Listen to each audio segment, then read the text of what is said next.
Bienvenidos a la sala de reuniones virtual de la Asociación Cultural Héroes de Cavite.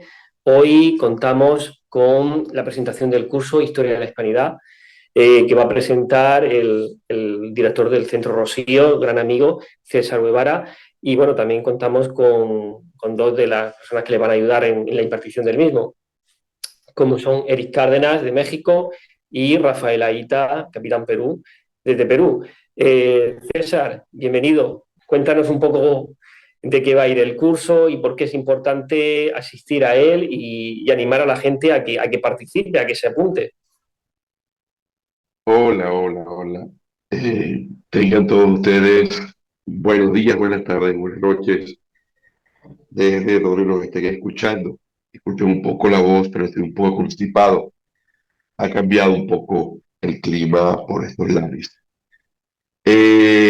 En efecto, estamos ahorita llevando adelante lo que es la etapa de inscripciones de este primer curso, Historia Práctica de la Hispanidad, volumen uno, el virreinato de la Nueva España y el virreinato del Perú.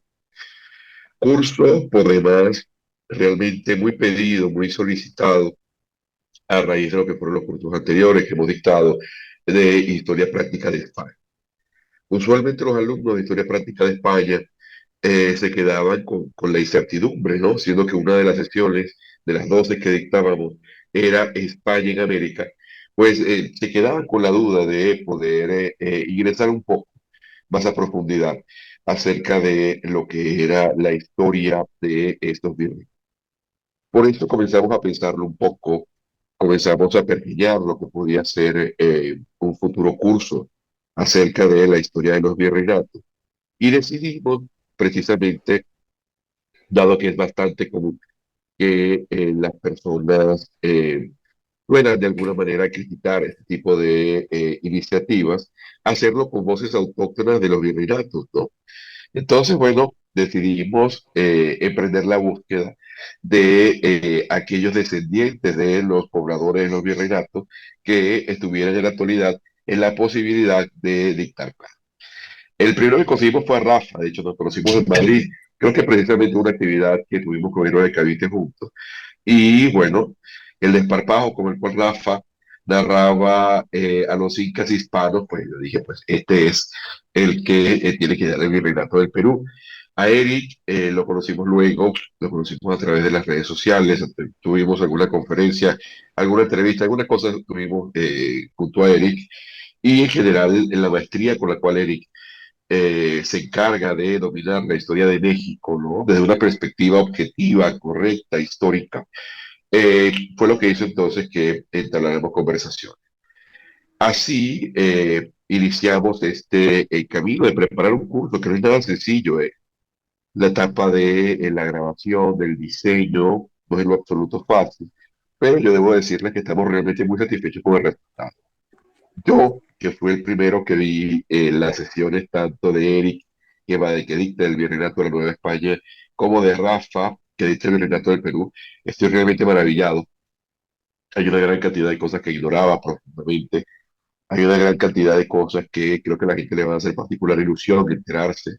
Y sobre todo, bueno, expandiendo cada vez más lo que es el mensaje necesario que tenemos que llevar adelante, el mensaje de la educación, el mensaje de demostrar que la razón precisamente está en nuestro lado. Por eso, yo lo que querría ahora es precisamente darle el paso a Eric para que nos converse un poco acerca de lo que ha significado hacer estas grabaciones del Virreinato de la Nueva España y en particular el ímpetu y el contenido que le ha colocado, que yo les digo, está sensacional en la sesión. Muchas gracias, César. Pues primero que nada, gracias al Centro Rocio, a la Asociación Cultural Héroes de Cavite por esta iniciativa.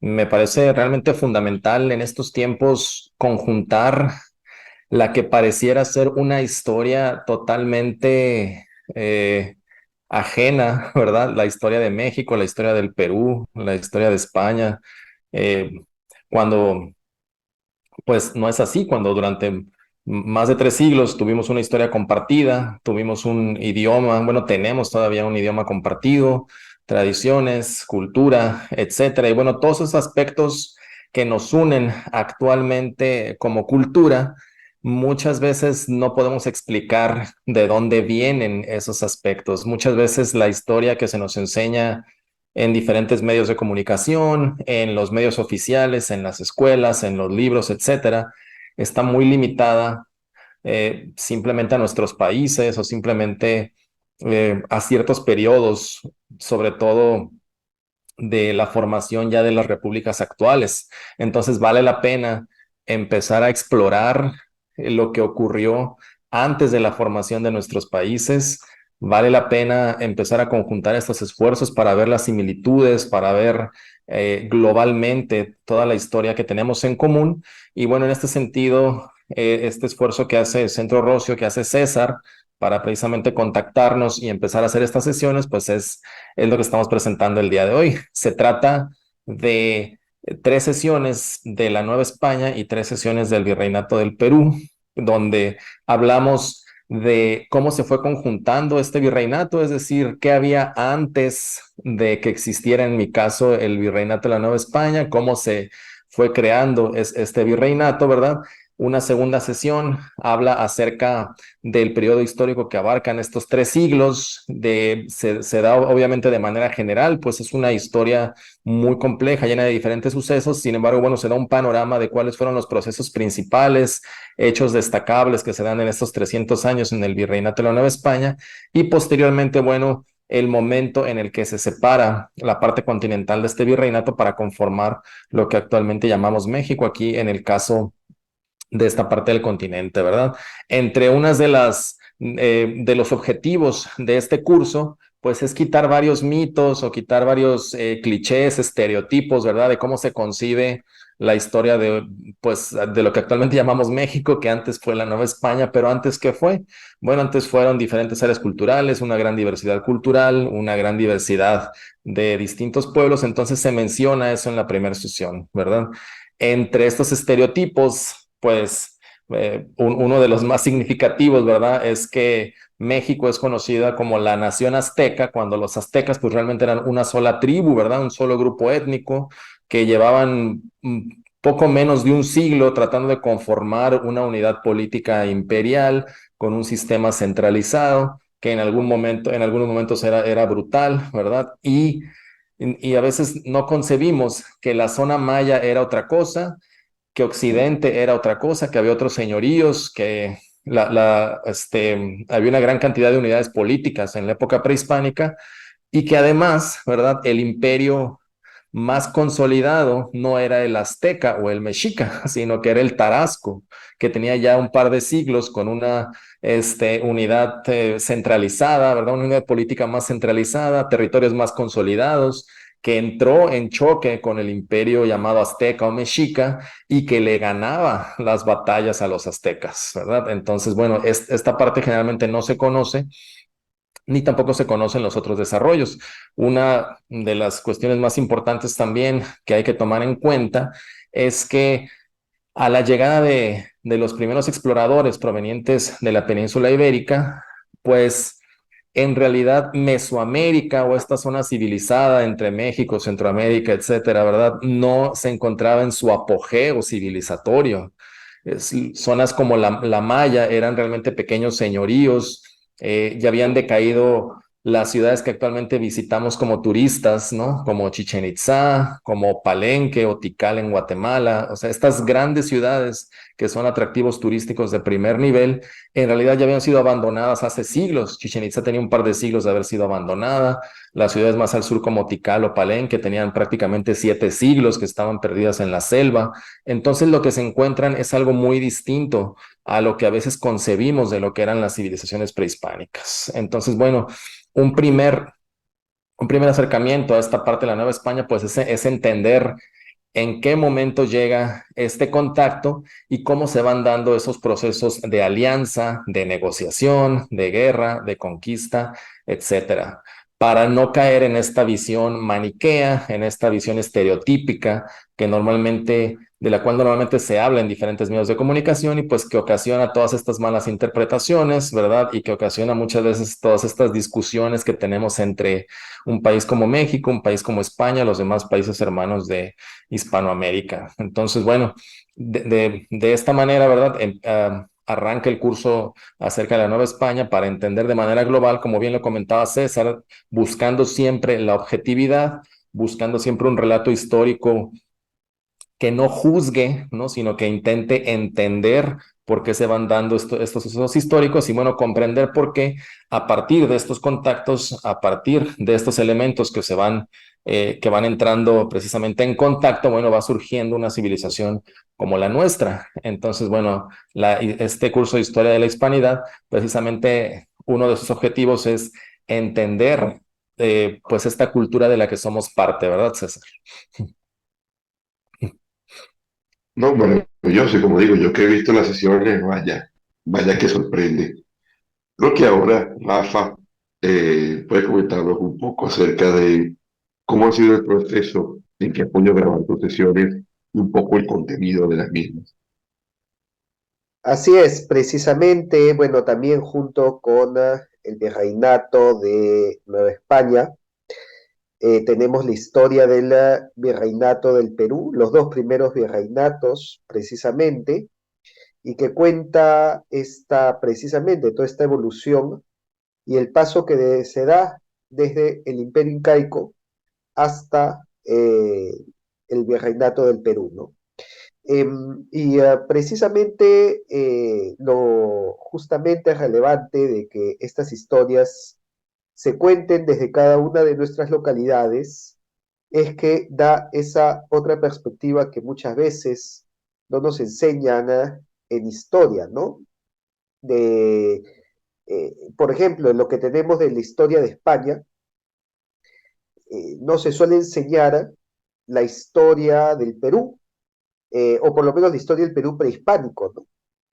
Pero que esta historia fue relevante para lo que se convertiría el virreinato del Perú después, y sobre todo ayuda a mostrar cómo hubo una continuidad entre el sistema político que existía en el incanato con el sistema político virreinal.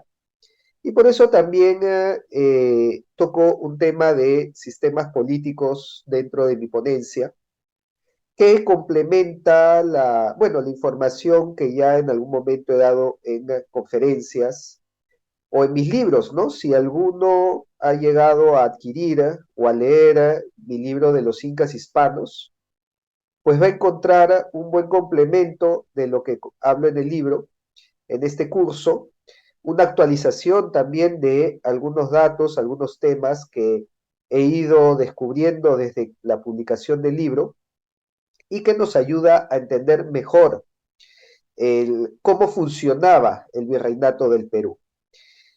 Incluso también un tema muy relevante que fue las reformas borbónicas. Es algo que toco y que seguramente pues se ha estudiado desde el punto de vista de España, pero en este caso menciono cómo las reformas borbónicas influyeron dentro del virreinato del Perú, ¿no? Entonces, ayuda a engranar mejor la historia, porque aquí van a tomar lo que ya les han enseñado, la historia que conocen, y se va a sumar a las otras piezas del rompecabezas, ¿no? Y conforme vamos juntando todas estas historias que nos han fragmentado artificialmente, comenzamos a ver el panorama completo.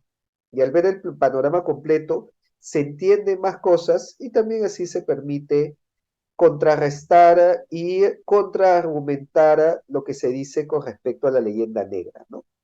Entonces, yo espero que este curso bueno, sobre los virreinatos y específicamente sobre el virreinato del Perú, ayude a entender mejor toda la figura, ¿no? Porque si se estudia el virreinato del Perú, pero sin conocer lo que pasaba en España, también se tiene una información muy parcial, muy sesgada y es muy fácil caer en leyendas negras, como realmente sucede.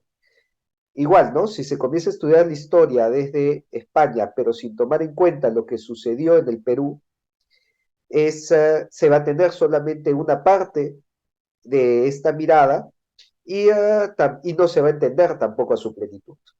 Pero cuando comenzamos a juntarlo todo, es ahí donde empieza a cobrar un nuevo sentido, donde comienza a tener lógica muchos procesos, no solamente de conquista, sino también en los procesos de secesión, ¿no? Cómo se llega a, a estos acontecimientos de principios del siglo XIX y cuál fue el impacto que tuvo, no solamente en España, sino en toda América, ¿no? Todo eso involucra el curso, así que pues espero que se matriculen porque les va a ayudar y les va a complementar bastante la información que ya manejan, pero ahora vista globalmente, ¿no? Como lo que fue el Imperio Hispano, la primera globalización de la historia.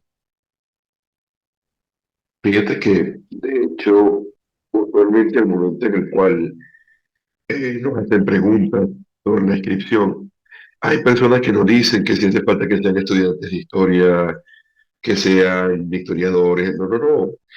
Este curso, al igual que los cursos del Centro Rocio, precisamente son diseñados para poder trasladarlos a todo público. La idea, el trabajo, precisamente es poder llevar este conocimiento a la gran masa, ¿no? Y por eso, el que quiere escribirse está totalmente abierto a la posibilidad de que lo pueda hacer. Ahora bien, para ponerle un poco más de candela a la cosa, como quien dice, vamos a comenzar a preguntarle a Rafa, a Eric. ¿Es verdad eso de que llegaron esos malvados hombres cruzando el océano vestidos de acero y acabaron con esos indiecitos, los aniquilaron, les hicieron un genocidio y se pusieron a venderles, a cambiarles este por oro? ¿Es verdad eso? Bueno, pues precisamente para eso se están haciendo este tipo de iniciativas, ¿verdad, César?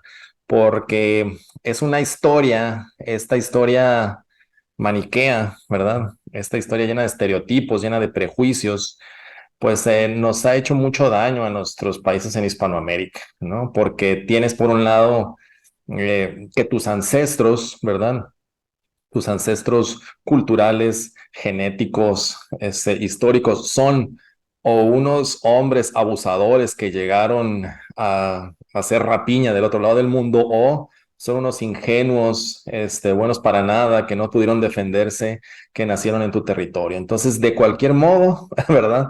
Es una visión totalmente negativa de quiénes son tus ancestros y es una visión totalmente errónea, ¿verdad?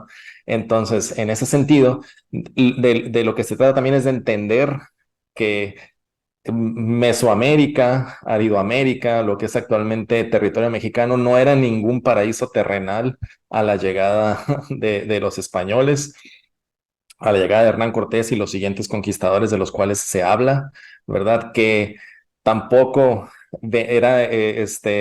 eran unos hombres totalmente salvajes, llenos de una ambición desmedida, que solamente llegaban a abusar. Eso tampoco es posible afirmarlo, ¿no? Todo este tipo de cosas, pues obviamente hay que matizarlas, hay que explicarlas de diferente manera, ¿no?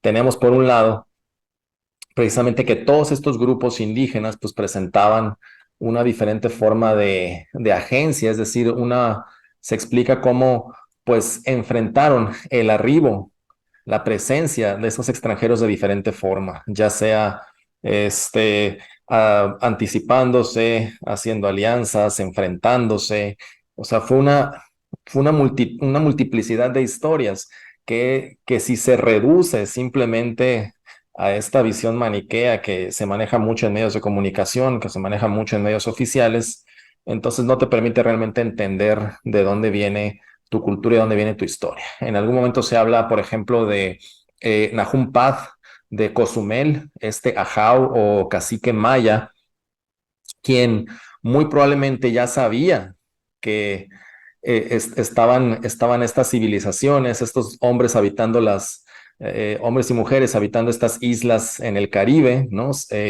Ya le habían llegado probablemente informaciones de las personas de otras tribus del sur de América Central, con los que comerciaban en islas como Cuba. Entonces, ya sabía que era inevitable que iban a llegar por estas tierras. Entonces, al momento que llega Hernán Cortés a la isla de Cozumel, sale la JAU, el líder, vamos a decir, el cacique maya, y le muestra su rendición, pero le pide que le entregue un documento firmado a Hernán Cortés, ¿no? O sea, que le solicita una hoja, un papel con su firma, porque él sabe que van a venir otros y les quiere enseñar que ya pactó con Hernán Cortés, que ya pactó con unos castellanos, o sea, está haciendo diplomacia, se está anticipando, ¿eh?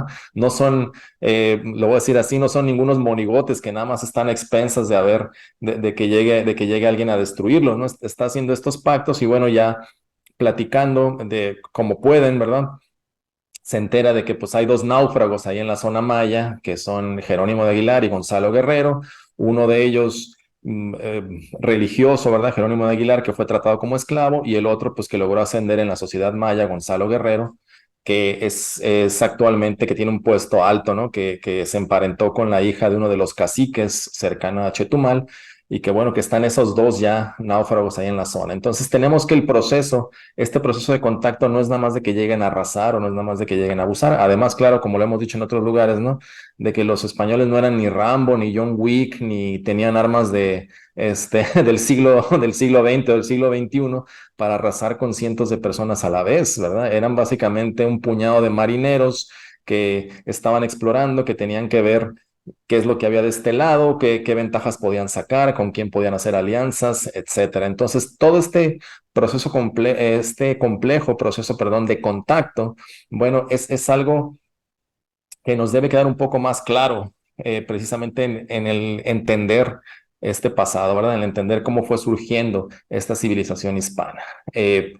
Posteriormente a eso, ¿verdad? No nada más fue el contacto ni la adaptación de la cultura hispana proveniente del Mediterráneo, proveniente de la antigua cultura latina de Roma, ¿no? No nada más fue la adaptación de esa cultura a suelo mesoamericano en este caso, sino que también se da un recorrido de ida y vuelta, de compartir distintos aspectos culturales en el sentido de tecnologías agrícolas, en el sentido de uso de plantas medicinales, en el sentido de organización de sociedades, etcétera, ¿no? Entonces hay muchos de estos intercambios. Uno de los que más me gusta mencionar y que también se toca en el curso, pues es la construcción de acueductos, en particular el acueducto llamado del Padre Tembleque, ¿verdad? Que es una obra que conjunta precisamente la ingeniería romana, la ingeniería traída desde España, con las técnicas constructivas mesoamericanas y además está totalmente estructurado de acuerdo a la visión, a la cosmovisión mesoamericana. Entonces vemos que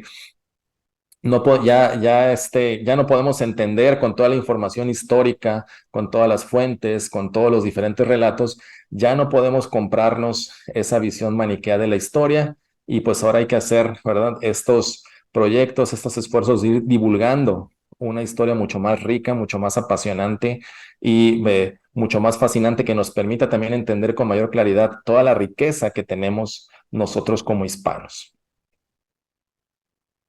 ¿Qué te parece a ti, Rafa? ¿Qué nos comentas al respecto? Sí, justamente a ese pensamiento maniqueo del que menciona Eric, conversando en otra ocasión, le llamaban de una manera mucho más vulgar y menos académica, como un pensamiento futbolero, ¿no?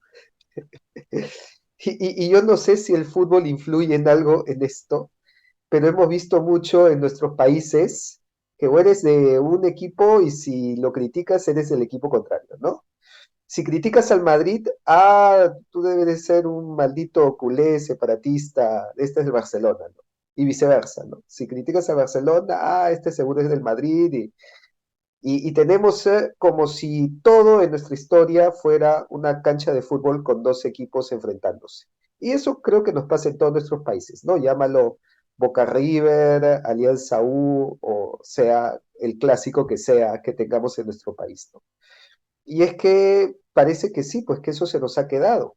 Y tendemos a polarizar, y esa polarización más bien nos divide más. Creo yo que es algo que va en contra del espíritu hispano, que es más bien de unidad. Pero lamentablemente esa polarización y esas generalizaciones van en ambos bandos, no solamente va en el lado indigenista, incluso lo he encontrado en el lado hispanista, y por eso este curso se hace también necesario para hispanistas, ¿no? Yo recuerdo que esta semana estaba debatiendo en un chat porque encontraba que también se generalizaba lo que existía, las etnias y culturas que existían en el continente americano. Y vamos a explicarle a las personas de que no todos los que encontraron en América eran taínos, caníbales que se comían entre ellos, sin que te tilden de indigenista, ¿no? Y yo le decía, oiga, pero por si acaso, en el Imperio Incaico no había canibalismo. De hecho, estaba penado por ley, penaban el canibalismo.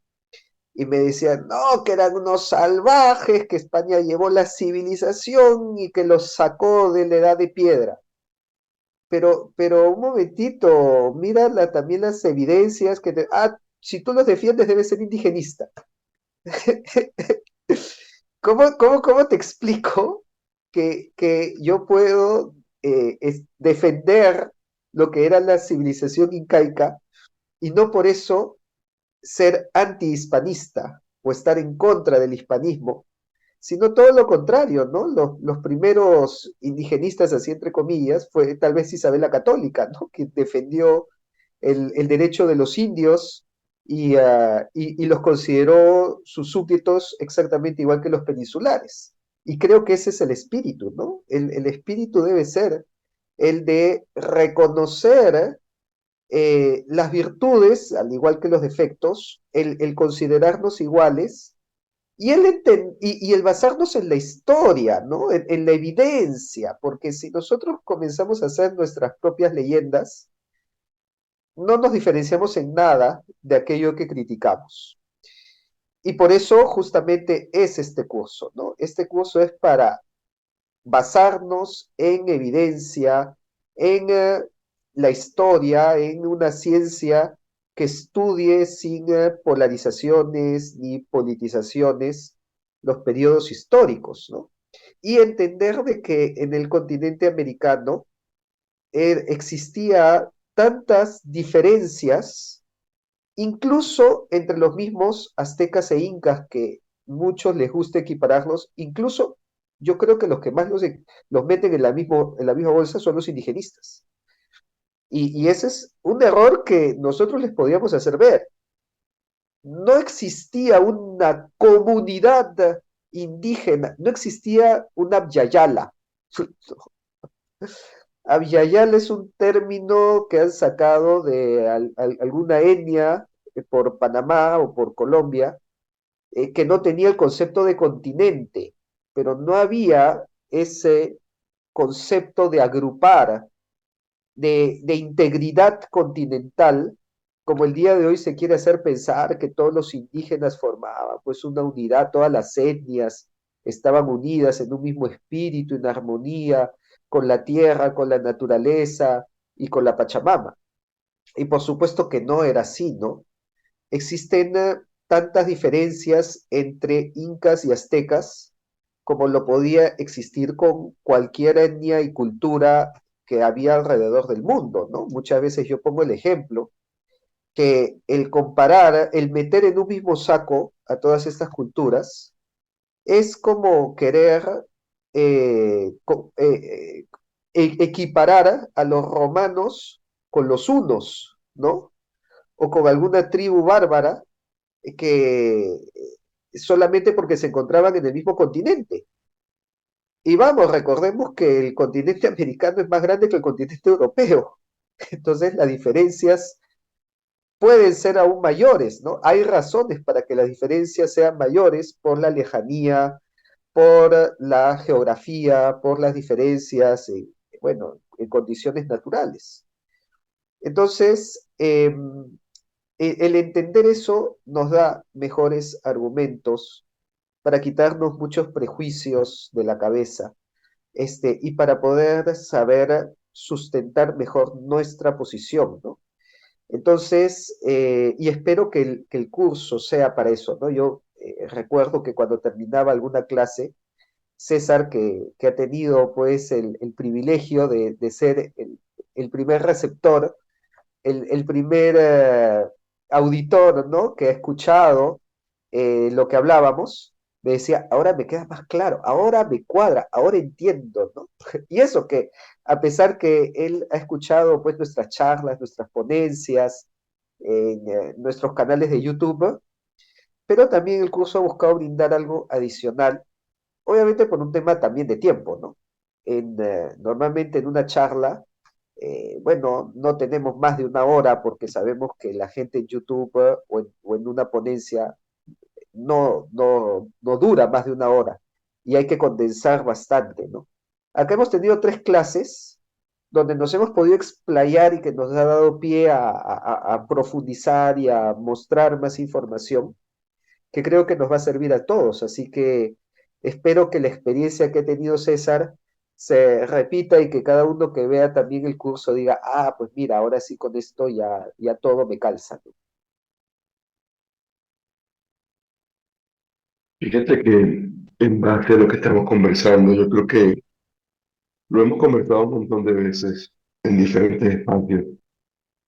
¿Qué mal le ha hecho a la propia América el mito o la construcción, ¿no? La construcción teórica del buen salvaje? Es decir, pensar que los indígenas eran una especie de ángeles que se encontraban todos conviviendo en paz. Y en base a ellos se han pecado una serie de inferencias, como esta de que conocían incluso el tamaño del continente, o que incluso pensaban en modo de unidad, y se han caído una gran cantidad de despropósitos contrafactuales que vaya, que es flaco favor nos hace. Bueno, queridos amigos, para inscribirse en el curso, solo deben ustedes o entrar en la página centrorrocio.com o escribir al correo centrorrocio@gmail.com y allí les estaremos enviando toda la información. Ahora bien, quedamos atentos a algunas preguntas, dudas o comentarios antes de finalizar este en vivo. Creo que por allí Bruno Sánchez pregunta, ¿cuál perspectiva de la tendencia hispanoamericanista en la coyuntura actual?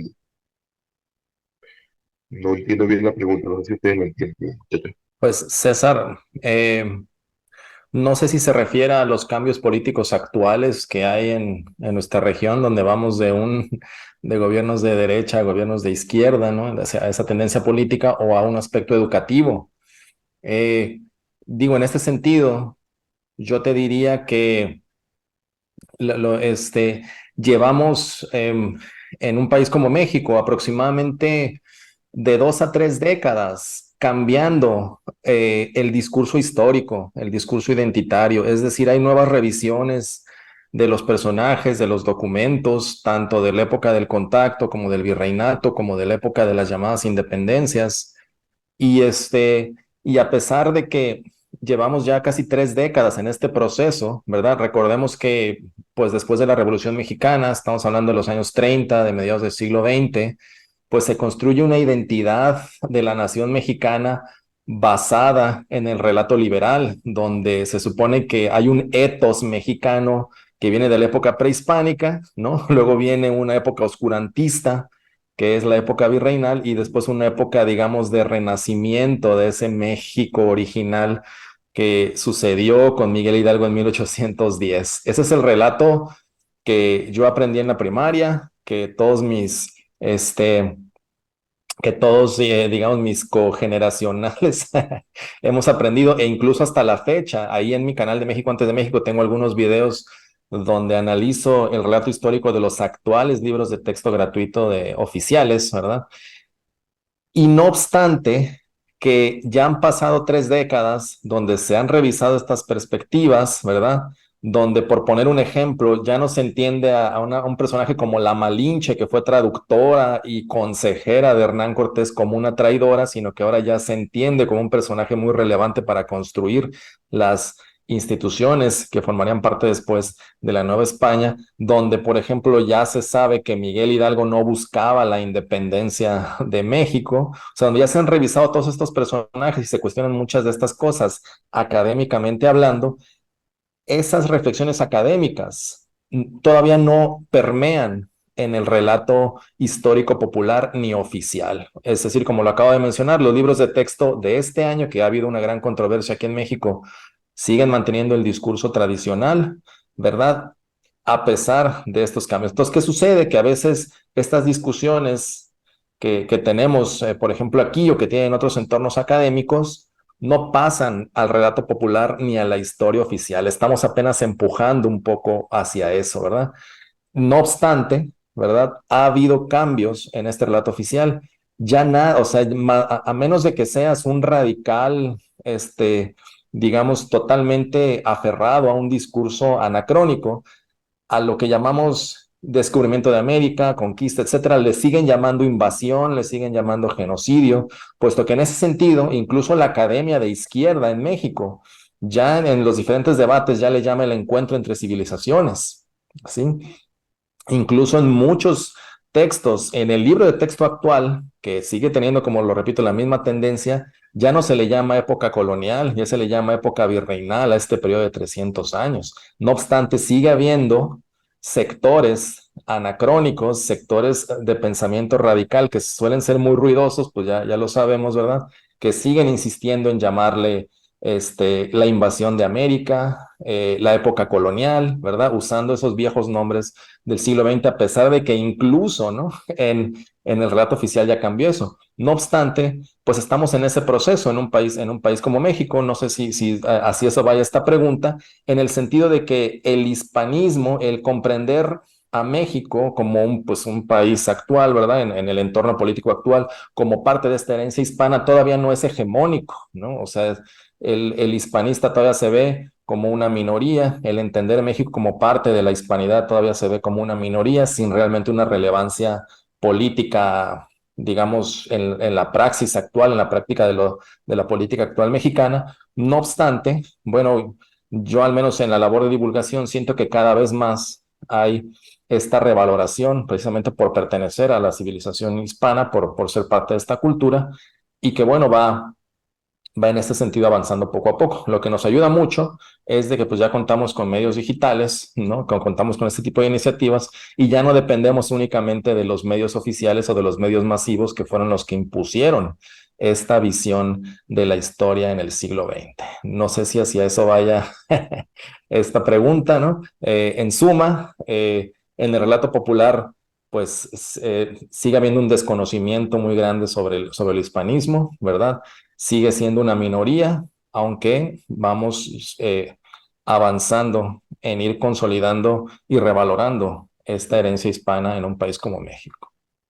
Fíjate que tú estás hablando de estos fundamentalistas, por decirlo de alguna manera, que Ujú. hablan de la invasión y del victimismo y todas las cosas, y por aquí preguntan sobre Enrique Dussel. Yo, bueno, más o menos, por allá van los tiros, ¿no? A partir de que usted vea de Enrique Dussel, ustedes lo verán diciendo que eso fue una invasión, y por qué no, sí, en general todo lo que dice Dussel es como es. Por aquí hay una pregunta.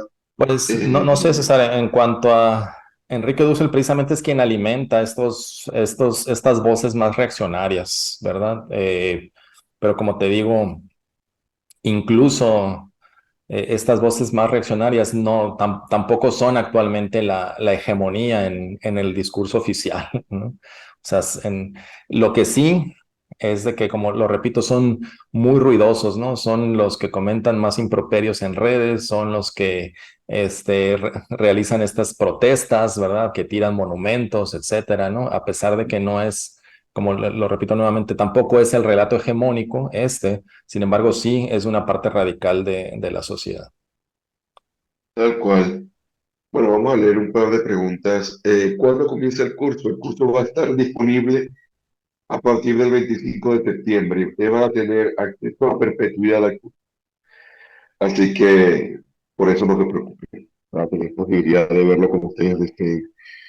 Eh, Tengo por aquí una pregunta que dice, ¿por qué solo se habla de la conquista y no de los 300 años del virreinato?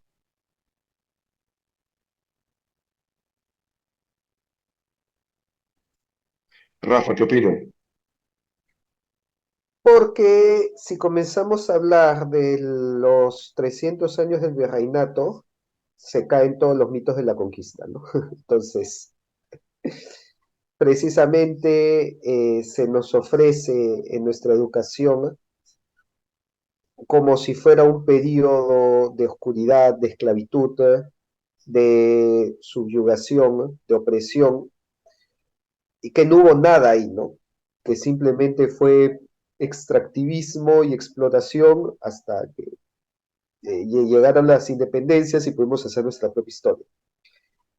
Pero claro, si comienzas a profundizar en ese periodo y encuentras más bien que fuimos una potencia mundial, que en nuestros virreinatos se acuñaba la moneda global de la época, ¿no? Que existían casas de acuñación tanto en Lima como en Cusco, como en Potosí, como en otras ciudades de Hispanoamérica, y que con esas monedas pues se comerciaba en todo el mundo. Es como si el día de hoy tuviéramos la capacidad de imprimir dólares, ¿no? Si comenzamos a revisar el número de hospitales, universidades, colegios que teníamos, las escuelas de arte, ¿no? La escuela cusqueña, la escuela quiteña, la música, la arquitectura, entonces todo lo que nos han dicho de la conquista se derrumba, pues se cae por sí solo.